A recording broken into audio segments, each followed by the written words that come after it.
d'ici et de la diaspora. Les graves troubles à l'ordre public intervenus ces derniers jours dans notre pays, avec leur cortège de drames et de préjudices infligés à de paisibles citoyens et à des hôtes qui ont choisi d'investir et de vivre chez nous, procèdent du refus d'un citoyen de se soumettre à la justice de son pays, devant laquelle il a été attrait par une plainte pour viol présumé déposée par une autre citoyenne d'égale dignité et d'égal droit. Je voudrais présenter mes condoléances aux familles des victimes, ainsi qu'à l'ensemble du peuple sénégalais, et convoiter d'Allah qu'il les accueille dans son paradis le plus élevé. J'exprime toute ma solidarité et toute ma compassion à l'endroit des compatriotes et hôtes qui ont subi des dommages dans leurs biens et dans leurs personnes et exhorte l'État à les secourir au mieux. J'exprime toute ma fierté, toute ma reconnaissance, toutes mes félicitations à nos forces de sécurité et de défense, les meilleures au monde, pour leur professionnalisme, leur courage, leur sens de la mesure et de la responsabilité qui ont permis de contenir des assauts d'une violence inouïe avec une admirable maîtrise. Conformément à la recommandation prophétique faite à tout musulman d'être solidaire de son frère qui subit une épreuve, qu'il ait raison ou tort, je voudrais exprimer ma solidarité à mon jeune frère Ousmane Sonko, frappé par une terrible épreuve. S'il sait que les accusations portées à son endroit par la citoyenne Adji Sarr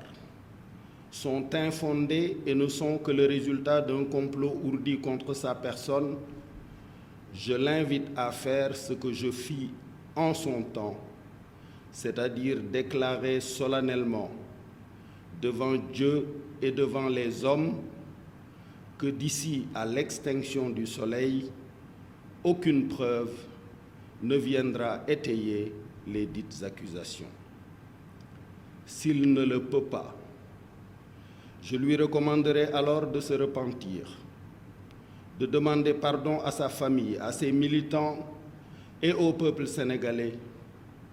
et d'accepter avec dignité les conséquences des actes posés. Depuis le 1er novembre 2020,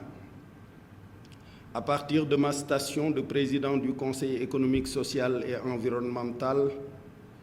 j'observe de façon privilégiée et au quotidien les activités de son Excellence, Monsieur le Président de la République.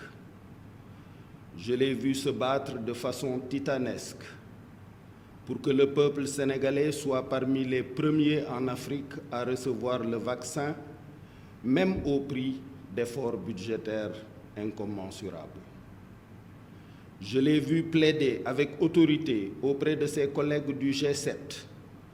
pour que la solidarité internationale à l'endroit de l'Afrique soit à la hauteur des enjeux pour venir à bout de cette pandémie qui révèle notre commune vulnérabilité humaine.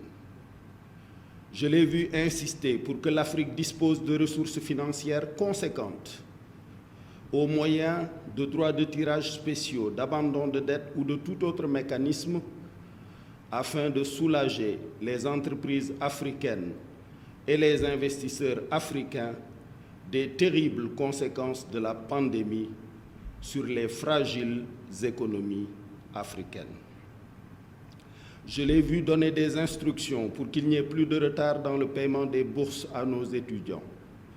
Je l'ai vu doter nos chercheurs d'un supercalculateur qui les dispense d'aller faire leurs travaux à l'étranger.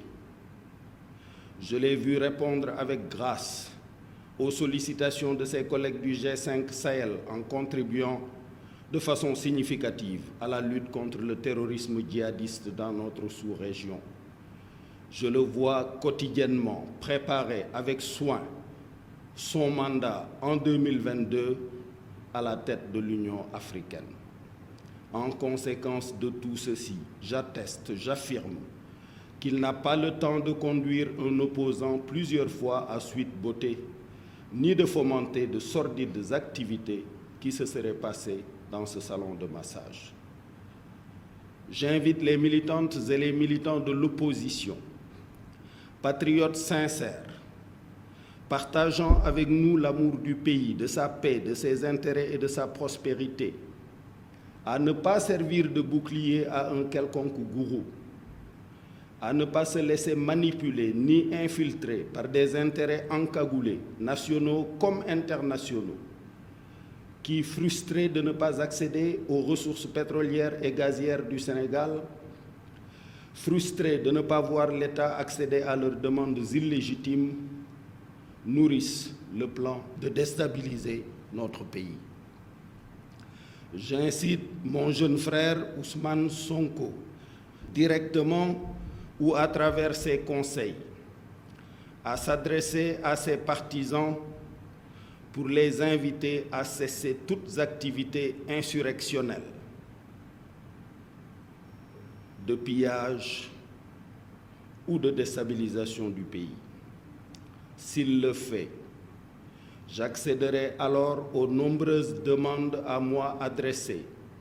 dont celle de notre compatriote Alioune Tine, membre éminent de la société civile africaine, d'entreprendre une médiation politique pour le retour rapide au calme. Je sais bénéficier auprès de son Excellence, Monsieur le Président de la République, d'une écoute attentive et respectueuse qui me fait espérer des résultats positifs pour cette médiation, le cas échéant. Aux autres manifestants qui n'ont rien à voir avec l'affaire Sonko-Adji Sarr, mais qui sont également nos fils et nos filles, nos nièces et nos neveux, je veux dire ceci. Nous comprenons vos souffrances et votre mal-être, dus au manque d'emploi et aux difficultés de toutes sortes engendrées par la pandémie, notamment dans cette deuxième phase où l'État n'a pas pu dégager 1000 milliards comme dans la première phase pour venir en aide